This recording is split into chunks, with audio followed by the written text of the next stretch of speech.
की आड़ लेकर अंधविश्वास के दुकान चला रहे सैकड़ों फर्जी मौलाना लोगों को मूर्ख बना रहे हैं, लेकिन न्यूज नेशन एक एक कर इन फर्जी मौलानाओं के चमत्कार वाले कारोबार को तर्क की कसौटी पर परख कर उनकी पोल खोल रहा है। किसी ने अपनी चमत्कारी फूंक से पानी को दिव्य बनाकर इलाज करने का दावा किया, तो किसी के पास 90,000 जिन जिन्नात होने का दावा हवा हवाई साबित हुआ। कोई टॉय गन से शैतानी ताकतों का इलाज करता है, तो किसी के पास कोई और रूहानी ताकत होने का दावा किया जाता है। इसी कड़ी में आज हम आजमगढ़ के किछौचा शरीफ दरगाह की पड़ताल कर रहे हैं। दावा किया जाता है कि यहाँ चमत्कारिक रूप से कैंसर जैसी बीमारी भी ठीक हो जाती है। यहाँ पे हर तरह की बीमारियाँ, जैसे कैंसर है, कोढ़ के मरीज हैं, सफ़ेद दाग के मरीज हैं, जो भी लाइलाज बीमारियाँ, सबका यहाँ पर हुजूर मखदूम पाक का फैज़ान होता है और सबकी बीमारियाँ दूर होती हैं। कैंसर हो गया था, बवासीर के लिए। अच्छा, अब बहुत रुपया लगा दिए, नहीं ठीक हुए। बाबा के आने से ठीक हो गया, बाबा के आने से ठीक हो गया। कितने साल पहले? अरे अभी 1 महीना 1.5 महीना हो गया, पूरा रोग खत्म हो गया। अब सवाल है कि ये भरोसा कितना सच है। दरअसल वो बीमारियां जिन्हें लेकर मेडिकल साइंस की दुनिया में लगातार शोध हो रहे हैं, क्या वो वाकई किछौचा शरीफ दरगाह के दायरे में आते ही ठीक होने लगती हैं? न्यूज नेशन की टीम ने एक ऐसे मरीज को मजार के बाहर बिस्तर पर लेटे हुए देखा, जिसके घर वाले बताते हैं कि उन्हें ब्रेन हैमरेज हुआ था और अब लकवा की भी आशंका है। लेकिन इनका दावा है कि किछौचा शरीफ दरगाह में आकर इस मरीज ने आंखें खोलनी शुरू कर दी।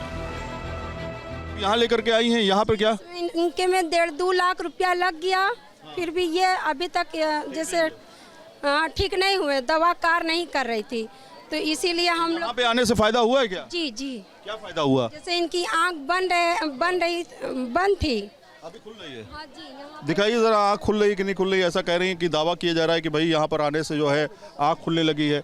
अब देखिए, ये कह रहे हैं कि दावा खुल रही है। अब सवाल है कि ये सब किसके भरोसे होता है। इसके लिए हमारी टीम को 2 खास चीजें बताई गईं, तेल और सुरमा। आप तेल की इस डिब्बी को देखें, ये वो तेल है जो मजार पर चढ़ाया जाता है। दावा किया जाता है कि इसके बाद तेल जादुई बन जाता है और फिर इलाज के लिए आए मरीज इसे हासिल कर लेते हैं। ये किस चीज का तेल है? ये तेल है या क्या है? चिराग शरीफ का तेल है। चिराग के लिए है? जी जी जी। अच्छा, चिराग जलाने के लिए? जी जी जी। नहीं नहीं, कहीं तकलीफ परेशानी उसके मालिक, ये जो दरबार में जलता है उसी का तेल है। अच्छा, ये काजल है। ये काजल से क्या होगा? आंखों की रोशनी के लिए। हाँ, काजल तो आंखों की रोशनी के लिए अच्छा होता है। और क्या है?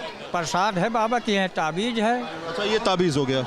और इसके अलावा देखिए ये अच्छा, चिराग शरीफ। ये घर में लोग ले जाते हैं, मरीज जलाते हैं। हाँ। और उसके बाद 10 मिनट 5 मिनट बैठते हैं। तो ये तेल जो है आप देख रहे हैं, इसको लगाने से शिफा मिलती है। ये इस तरह की चीज़ें भी दी जाती है जिससे लोगों को ठीक किया जाता है क्या? ये हुजूर मखदूम पाक का आस्थाने का चिराग है, उसमें ये डाल करके जलाया जाता है। उसके बाद मरीज़ अपने लिए इसे लेता है, उसकी एक अक़ीदत है और उसको पूरा विश्वास है कि ये हमारे लिए सेहत के लिए जो हाँ दर्द वगैरह होगी लगाएंगे तो शफा मिले, और लोगों को शफा मिलती भी है। लोगों को फ़ायदा होता है इससे? लोगों को फ़ायदा होता है इस तरह के तेल से, ये सब बताते हैं। दावा है कि ये ऐसा जादुई तेल है जिससे तमाम दर्द और परेशानियां चुटकी में गायब हो सकती हैं। वैसे ये तो सिर्फ भरोसा ही है कि ये मजार बीमारियों को जड़ से खत्म कर देता है, लेकिन हमारी पड़ताल में ये भी खुलासा हुआ कि कुछ लोग दूसरे इलाके से लोगों को लेकर भी आते हैं, चाहे वो दूसरे समुदाय के ही क्यों न हों। हालांकि हमें थोड़ी हैरानी भी हुई कि ऐसे लोग जिन्हें कोई समस्या थी वो खुद कुछ नहीं बोल पाए, बल्कि हमारे सवालों के जवाब उन्हें लेकर आने वाले लोग बताते दिखे। अच्छा, क्या हुआ है? इनको क्या हुआ है? बहुत तबीयत खराब रहता है। अच्छा, तो यहीं मखदूम शाह बाबा की मजार पे आए, शिफा मिलेगा। तो ये हाजिरी हो रही है इस तरह से? जी। इस हाजिरी में क्या होता है? मतलब क्या भूत प्रेत का साया है? अब जो उनके ऊपर होते हैं वो खुलते हैं यहाँ। यहाँ ठीक हो जाता है सब? हाँ सर, ठीक हो जाता है। फायदा होता है यहाँ पे? बहुत फायदा होता है, बाबा का करम है। क्या तकलीफ है आपको? मेरे साल हाथ टूट जाता है, पैर टूट जाता है, ठेहुना टूट जाता है, घुट्टी टूट जाता है। तो फिर तो आप अस्पताल जा सकती हैं ना? क्या? अस्पताल भी गई? नहीं, अब प्लास्टर करवाते हैं, लेकिन सफा देते बाबा। अब तक की पड़ताल में हमें पता चला कि इस दरगाह में इलाज के लिए जिन दवाइयों का दावा किया जाता है वो दरगाह में चढ़ने वाली मामूली चीजें हैं। सुनकर आपको हैरानी हो सकती है। दवा नंबर 1, मजार पर चढ़ने वाला तेल। दवा नंबर 2, आंखों में लगने वाला सुरमा। दवा नंबर 3, ताबीज। दवा नंबर 4, चिराग। दवा नंबर 5, हाथों में बंधने वाला चिल्ला। किचौचा शरीफ दरगाह में रोजाना हजारों लोगों की भीड़ लगती है। लोग इबादत करने तो आते ही हैं, लेकिन पहला मकसद होता है किसी गंभीर बीमारी का इलाज करवाना। नईम भाई, ये बताइए यहाँ पर आप कब से आ रहे हैं? आते हैं 20 साल से आ रहे हैं हम। कुछ दिमागी प्रॉब्लम हमारे पास थी और हम ठीक ठाक हो गए। फिर सरकार की हस्ती कुछ मिली को मरीजों को लेकर आ रहे हैं, शिफा मिल रहा है। मतलब आपको पहले शिफा मिली, आप तो डॉक्टर को दिखाया था आपने? नहीं, हमें यहाँ शिफा मिली और इनकी ताकत भी आने लगी और हम घर पे भी देख सुन कर रहे हैं। और कुछ मरीज हम लेकर आए हैं, हमारे पीछे जो खड़े हुए मरीज हैं। ये आप जो धागा बांध रहे हैं, ये चिल्ला है। ये चिल्ला है। अब देखिए, ये एक चिल्ला है और ये एक चिल्ला की प्रक्रिया है। इस चिल्ला के जरिए जो है लोगों को धागा बांधा जाता है। 41 दिन का चिल्ला है। इसमें क्या होगा? ये बच्ची 41 दिन आती रहेगी, पानी पीती रहेगी, नहाती रहेगी, इसको शिफा मिल जाएगी। अभी कल से बहुत ज़्यादा सीरियस थी, हम घर पे लेकर आए, इसको शिफा दिए और इसको आराम है। न्यूज नेशन ने ग्राउंड जीरो के चप्पे चप्पे पर जाकर सच्चाई जानने की कोशिश की। अब तक की पड़ताल में हमें पता चला कि आज की तारीख में यह मजार भोले भाले और गरीब लोगों के लिए किसी सुपर स्पेशलिटी हॉस्पिटल की तरह हो गई है। हालांकि हमारी पड़ताल में साफ साफ दिख रहा है कि इस मजार पर न सिर्फ परेशान हाल लोगों के भरोसे का इस्तेमाल किया जा रहा है, बल्कि यहाँ आने वाले मरीजों की जान के साथ भी खिलवाड़ हो रहा है। तो क्या ये जगह भी ठगी और पाखंड का एक और ठिकाना है? सच क्या है, जानेंगे आगे।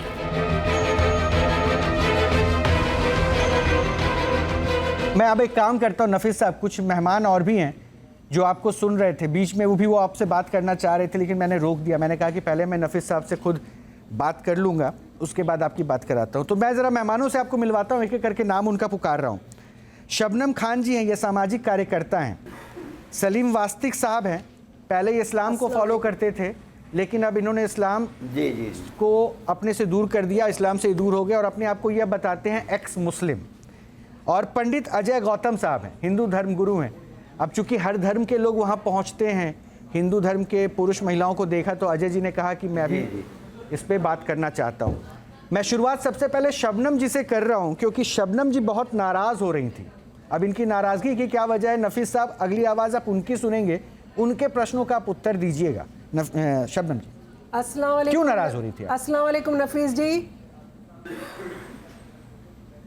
मैं इसलिए नाराज़ हूँ रोहित जी क्योंकि इन्होंने कहा कि महिला खुराफात बढ़ जाएगी, इसलिए महिलाओं की मनाही है वहाँ पर। तो सबसे पहले तो इनको माफ़ी मांगनी चाहिए कि ये महिला आएगी तो खुराफात बढ़ेगी, इन्होंने ऐसे शब्दों का चयन किया।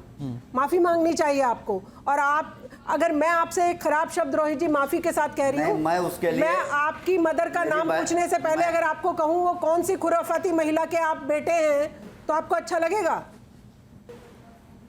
अच्छा लगेगा आपको? ये महिलाओं के मामले में आपकी जो संकीर्ण सोच है ना, ये बेइंतहा खराब है। और मुझे एक चीज और बताइए। नहीं, पहले मेरे सवाल, पहले मेरा सवाल सुनते चलिए ना, सुनते चलिए, फिर जवाब दीजिएगा। पहले रोहित जी मेरा एक और सवाल है। अच्छा, पूछ लीजिए। जो पागल महिला आ रही हैं, मतलब पागल खाने हॉस्पिटल तो बंद ही कर देने चाहिए क्योंकि यहाँ पर ठीक हो रहे हैं। पहले मेरा सवाल सुन लीजिए, मुझे एक चीज बताइए कि जो पागल महिला आ रही है वो हाजिरी कैसे लगाएगी जब वहां पे महिलाओं की एंट्री ही बैन है? और अगर 750 साल पहले चश्मा निकला था तो हु आर यू, आप कौन है उसका ठेकेदार? जनता खुद जाएगी, नहा लेगी उस चश्मे में। आपने क्यों वहां पर अपना पूरा कब्जा जमा लिया? आप कौन है? आपको किसने कहा कि ये अब आपकी बपौती है, आप संभालेंगे? ये किसने कहा? बस ये 2-3 सवाल के जवाब दे दीजिए। जी नफीस साहब, आपकी बारी। देखिए, पहले तो मैं जिस बात से मेरे बहन नाराज हैं, मैं उन अपने जुमले को वापस ले रहा हूं। मेरा मकसद, देखिए, हम लोग महिलाओं की कदर करते हैं, उनकी इज्जत करते हैं, हमारी बहन हैं, माएँ हैं। वो हमारा नजरिया वो नहीं था खुराफात का। हमारा नजरिया ये था कि भीड़ भाड़ की वजह से औरतों को जाना वहाँ पे मना कर दिया गया। मैं उस जुमले को वापस लेता हूँ। और दूसरी बात यह है, आने वाला ज़ायरीन जो है, यात्री जो है, उसकी एक अक़ीदत है, उसका विश्वास है कि इस पानी से हम नहाएंगे हमें शफा मिलेगी। लोग नहाते हैं, उससे लोगों को शफा मिलती है, फ़ायदा लोगों को पहुंचता है। रोहित जी, उनकी बात पूरी हो जाने दीजिए। लेकिन इन्होंने तीसरा प्रश्न और पूछा था, ये तय करने वाले आप कौन होते हैं कि यहाँ की जो भी चीज़ें हैं वो आपसे तय होंगी? 750 पुरानी परंपरा है, तो ये तो भाई आस्था का विषय, कोई भी आए कोई भी जाए, आप क्यों वहाँ पर तय होगी? नहीं, तो फिर हमारे वहाँ परंपरा है। हम आपने कहा प्रबंधक आप हैं, रोहित जी ऐसा ही है ना? प्रबंधक ये है, उस आज से नहीं, ये आज से नहीं, ये 700 साल से परंपरा, हमारी तय की हुई परंपरा नहीं है। 700 साल की तो आपकी उम्र भी नहीं है, आप कहाँ से प्रबंधक हो गए? नहीं, वो ट्रेडिशन जो चला आया उसको, ट्रेडिशन मतलब खानदानी, मतलब मेरा बेटा दादा इलाही प्रॉपर्टी है। भाई आप क्या बात कर रही हैं? जो हमारे पूर्वजों ने हमको आज तक बताया है, कौन से आप क्या बात कर रही हैं मेरी बहन? परिवार के पूर्वज, हमारे पूर्वजों ने हमें जो बताया है आज तक, वो आपके परिवार के पूर्वज अलग हैं और वैसे मुस्लिम कम्युनिटी के पूर्वज अलग हैं। आपके अपने पूर्वज मतलब परिवार के लोग, मतलब आपकी बपौती चली आ रही है। ये 29वीं पुश्त बताते हैं जी, उस दरगाह में जहाँ लोग जाते हैं माथा टेकने, वही मैं बोल रही हूँ। ये उनकी 29वीं पुश्त है। प्रबंधन का अपने खानदान दर खानदान पोता दर पोता आपने उसको अपने संरक्षण में ले रखा है उतनी जगह को, और आप ही फैसला लेते हैं। और आप मुझे एक बात बताइए, जिनके ऊपर नजरे इनायत हो जाए उसका कैंसर ठीक होगा, यानी 100 में से अगर 2 पे नजरे इनायत हो रही है तो 98 लोग वैसे ही मर रहे हैं, सिर्फ आपके आस्था के बताने के चक्कर में। वो अपना इलाज भी नहीं कराने जा रहे, वो वहां चरपाई लेके वहीं पर ही पड़ गए कि अब तो हम यहीं से ठीक होंगे। ये भी तो किसी ने सारा फैलाया होगा ना कि देखिए कैंसर भी ठीक होता है, देखिए फलानी बीमारी भी ठीक होती है। आस्था मेरी अलग चीज है। 750 वर्ष पहले कैंसर बीमारी के बारे में लोगों को पता भी कहाँ था? पता भी नहीं था।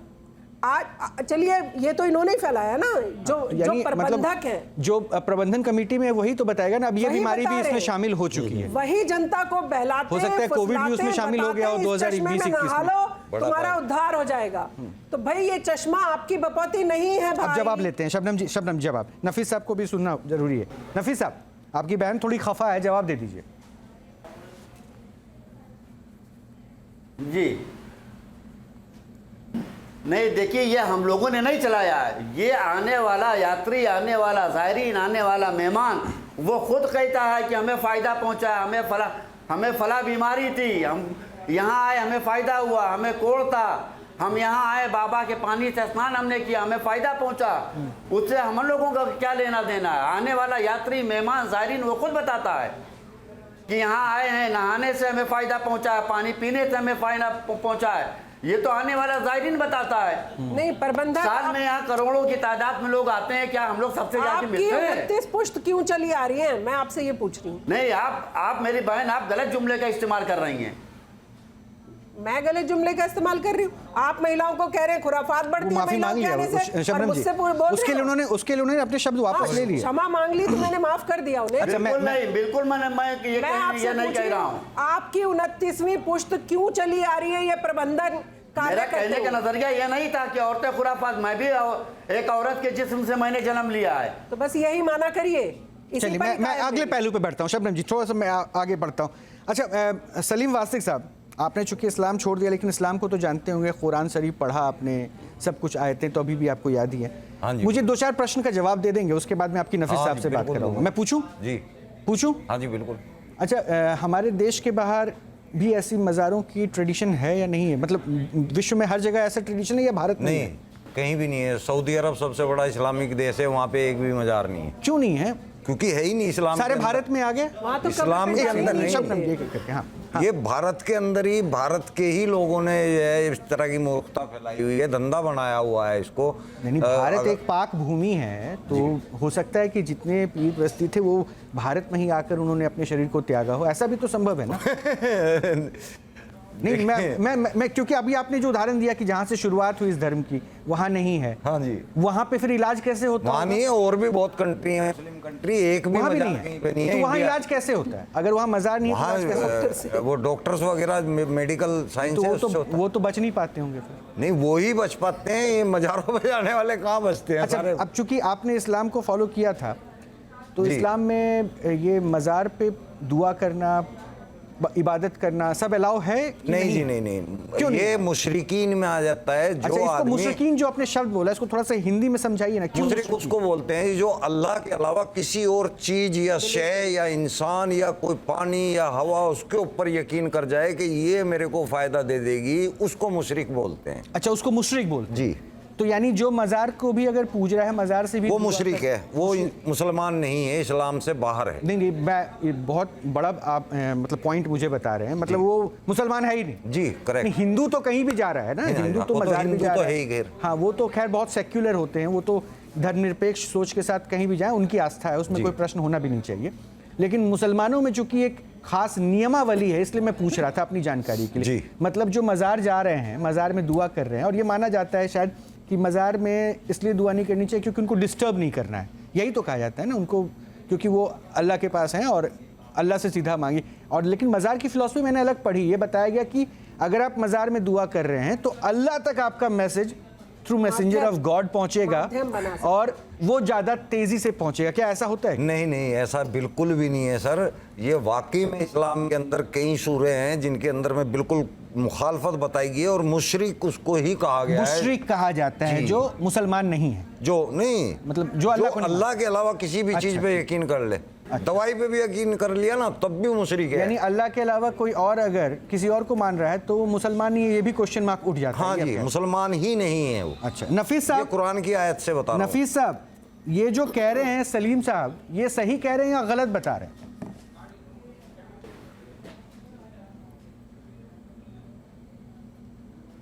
देखिए सर, इनके नज़रियात बहुत ही ख़राब हैं, बहुत ही गलत नज़रियात हैं। अरे पहले तो मैं इनसे ये पूछना चाहूँगा कि चूमने से मुराद क्या है, पहले हमको ये बता दें। चूमने से चूमना किस पप्पी? जो इन्होंने कहा कि जो लोग मज़ार को चूमते हैं, जो लोग करते हैं, वो मुशरिक हैं, ठीक है।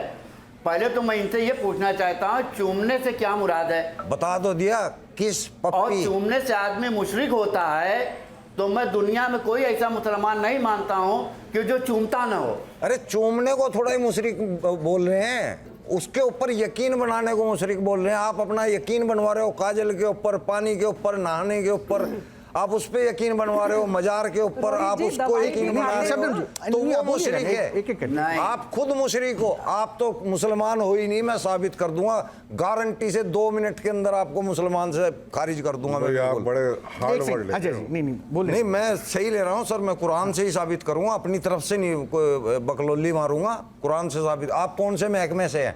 फिरका बरेलवी या बरेलवी हैं, देवबंदी हैं, या कोई और?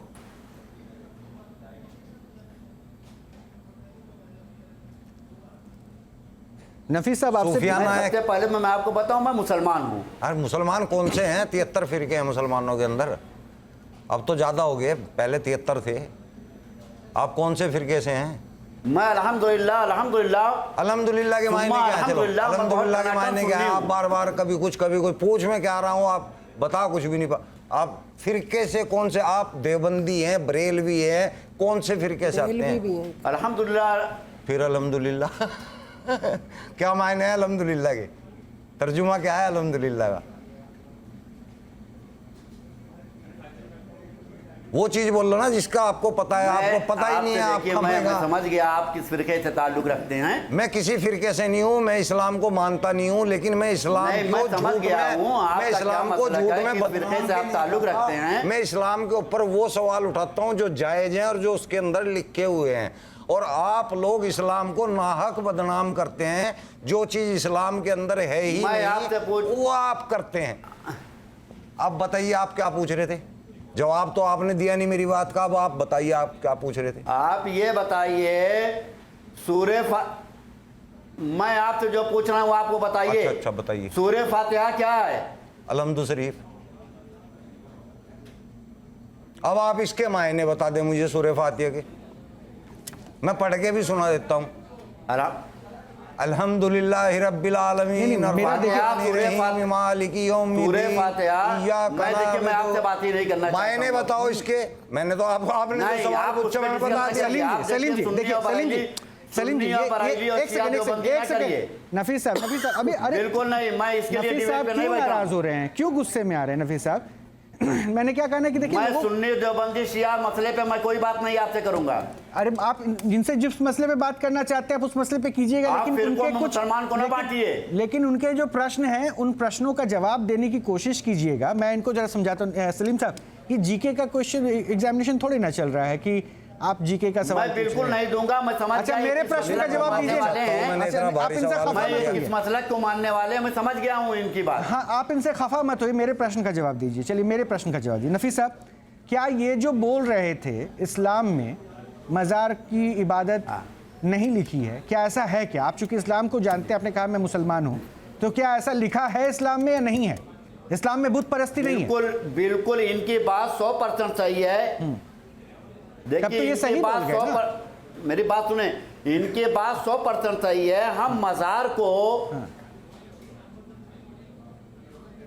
बोलिए नफीस साहब बोलिए। हम माज़अल्लाह साहिब मज़ार को खुदा नहीं मानते हैं। वो भी इंसान है, वो भी अल्लाह के एक नेक बंदे थे।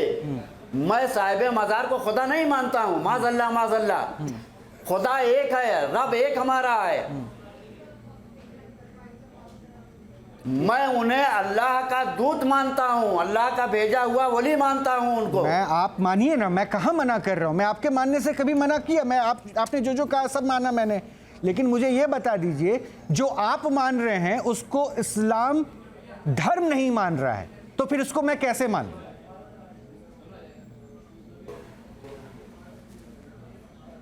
नहीं आप नहीं मानते, इस्लाम धर्म तो मान ही रहा है कि अल्लाह के वली हैं, अल्लाह के मानने। इस्लाम धर्म में ऐसा लिखा है कि अल्लाह के दूत को आप भी नहीं आप मानते हैं। अल्लाह के दूत के पास जाके इबादत कीजिए, ऐसा लिखा है क्या?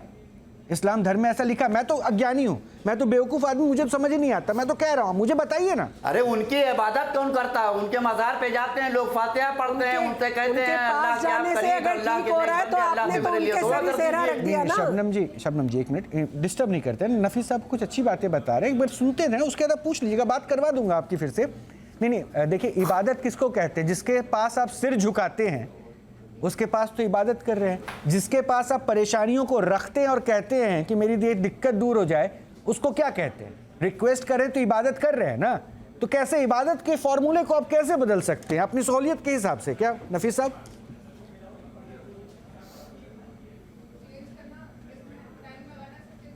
देखिए इबादत करना अलग है और दुआ मांगना मज़ारों पे बैठ करके अलग है। ठीक है, इबादत मस्जिद में अल्लाह की जाती है, 5 वक्त का अल्लाह ने वक्त मुकर्रर कर रखा है। अल्लाह की इबादत वो है। नफीस साहब मुझे लग रहा है कि आप अपनी बातों पे क्लैरिटी नहीं ला पा रहे। अगर मस्जिद पे जाके इबादत की जाती है तो फिर उस जगह पर आप कैसे बुलवा सकते हैं जहां पे इबादत ही नहीं करनी है? क्यों दुआ मंगवा रहे हैं? क्यों किसी फॉर्मूले के साथ जोड़ रहे हैं? जब आपका धर्म इस बात को नहीं मानता है, जब आपके धर्म में ये बात नहीं लिखा है, तब मैं पूछ रहा हूं ना। और आपके धर्म को जानने वाले मानने वाले आप पे ही प्रश्न उठा रहे हैं। सलीम साहब एक प्रत्यक्ष प्रमाण है जिन्होंने आप पे प्रश्न उठा दिया और आपने कहा कि हाँ इस्लाम में ऐसा नहीं है।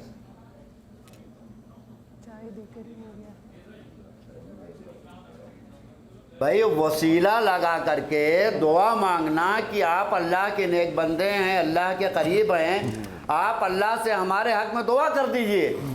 हम उनके मुकाबले में गुनहगार बंदे हैं, पहले वो अल्लाह के करीब, अल्लाह उनकी सुनेगा। ठीक है, हम वसीला लगा के हम माज़अल्लाह उन्हें खुदा नहीं मानते हैं, लेकिन ये जरूर मानते हैं कि वो अल्लाह के करीब हैं। लेकिन वहां से चमत्कार हो जाता है, ये जरूर बताते हैं। एक सेकंड शबनम जी, मैं नहीं एक एक करके अजय जी को मैंने शामिल नहीं किया, मैं मौका दूंगा सबको। देखिए मुझे यहाँ पे वो सब्जी मंडी वाली स्थिति नहीं बनानी। एक बार आप लोग फिर से बात कर लीजिएगा।